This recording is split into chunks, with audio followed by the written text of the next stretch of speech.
He's linked to several longtime National Hockey League teammates, and as well as those that played against him. And one of those is Wayne Gretzky, the man that went on to break a lot of Gordie Howe's longtime records and all-time records. And Wayne joins us now. And first, give you the stage, Wayne, to offer your thoughts on the passing of Gordie Howe. Oh, wow. I don't even know where to begin, because obviously it's a sad day for not only his family, but for the millions of fans that had an opportunity to see him play over the years, and for the thousands of people that got to shake his hand, to how nice and how humble he really was as a person. It's crazy how the world works, you know. In the last 7 days, we've lost two of the not only greatest athletes who ever lived, but two of the nicest people that you'd ever want to meet, that understood their responsibility for their sport and for what they believed in life. And Gordie Howe was truly a big impact in the hockey world as Muhammad Ali was to the boxing world. So it's just a crazy week. And as I said, athletes come along, and 10 years from now, there'll be another great hockey player and probably another great boxer. But we don't have people that replace people like Gordie Howe and Muhammad Ali, just real special men who happen to love their sport, that transcended life. And, you know, I was fortunate enough to be able to say, and not too many kids get to say that their idol became a friend, and Gordie and I obviously became good friends. You got the chance to meet him for the first time, I believe, when you were 10 at a sports banquet. Was that moment as awe-inspiring as the first time you got to skate with him, be on the ice with him? Oh, it's probably more influential. I was 10 years old. I remember thinking, wow, I'm going to get a chance to meet Gordie Howe. Now, I was, listen, my whole life was around Gordie Howe. When you're a kid, you dream, and you have all these ambitions and goals, and you have idols, and Gordie was my idol. And sometimes when you meet your idol, it's not great. Everyone has bad days, and I remember my dad said to me, how was it meeting Gordie Howe? And I said, oh my God, he's bigger and better and nicer, and he was everything I ever imagined and more. Really a gentleman, and somebody who obviously had a huge impact on not only my life, but my entire family. He was great to my dad and my mom. He was kind to people who were around him. And my dad always says, if you ever look at Gordie Howe's signature, you can read exactly what it says. It says Gordie Howe. And he said, you know, if he can take the time to write a signature, each and every player or athlete in this day and age should be able to write the name properly and not scribble it. So obviously he was a big part of not only my life, but my entire family. We just saw, Wayne, that famous picture from that banquet of you and Gordie, and he's got the stick around your throat, posing for it. What was going through your mind at that point? I was so scared. Let me tell you, I was so nervous standing there beside him, thinking, oh my goodness. And ironically, I don't think I've ever told the story that it was sort of Gordie that orchestrated the picture, and he was the one that said, okay, kids, stand here, and I'm going to do this, and just look at the camera. And if he would have told me to jump in the pool with my suit on, I probably would have done that. So I was pretty enamored by him, but oh my goodness, it seems like that picture was taken yesterday. Obviously, I got to reenact the picture. I think in 1989, we did redo a picture of the two of us that was similar to that obviously didn't have the same impact as the first one, but gosh, I've been talking a lot today about Gordie, and I didn't really realize how many thousands of stories I have, from playing, going fishing with him, to playing in an all-star game with him, to watch. Now, I can remember one time I went to watch his two boys play for Detroit Junior Red Wings against the Brantford Majors, which was a Tier 2 junior team in Brantford, and Gordie came to the game, and I purposely sat a row right in front of him, and I think I stared at him throughout the whole game just to be able to marvel at him. But just a really special man, and I played in a charity golf tournament in the Greater Hartford Open, and I played with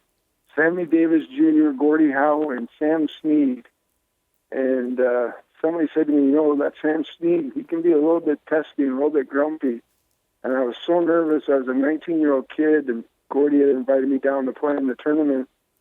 And one of the guys who was there said, "Don't worry about that. Mr. Snead's a little intimidated by Gordie Howe." I remember thinking, okay, I'm okay. I got Gordie with me. But I got so many stories. And, I was so fortunate to become friends with him over the years and how humble he was. And what was intriguing to me is how recognizable he was. At a young age, we walked through an airport, and everybody knew Gordie Howe.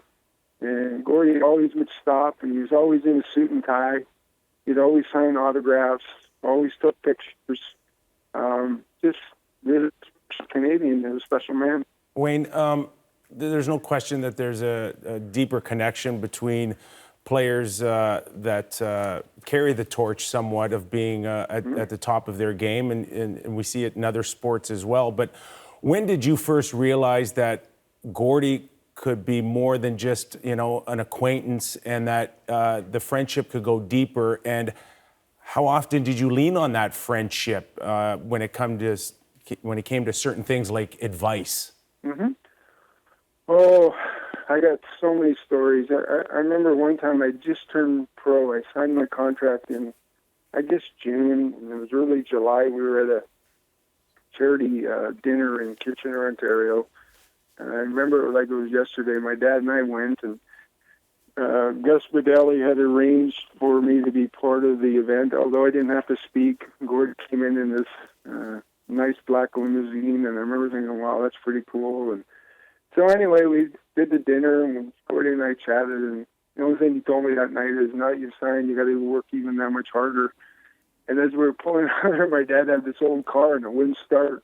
And Gordie came walking out, and he said, "Kid, the first thing you do when you turn pro is you got to buy your mom and dad a new car." So then, the next day I went and bought my dad a car. So, he was always comfortable with people. He loved people. I remember there was a gentleman in Edmonton named Mick Ma who owned part of the Edmonton Oil Kings in the 70s, and he owned a Chinese restaurant, the Blue Willow. And every time Gordie would go to Edmonton, he'd always go there for dinner to sit and talk to Vic and his wife, Esther. He never was going to the restaurant because when you became a friend of Gordie's, you were a friend for life. I was saying earlier, some parts of the game have changed a little bit. And one of the things that's changed is the relationship between the athletes and the media. And you look at time and time again, over the years, Gordie was good friends with, Danny Gallivan and Dick Irvin and Frank Orr from the Toronto Star and Bill Falls from the Detroit Free Press and Dick Beddoes in Hamilton. He went fishing with those guys. He spent time with those guys.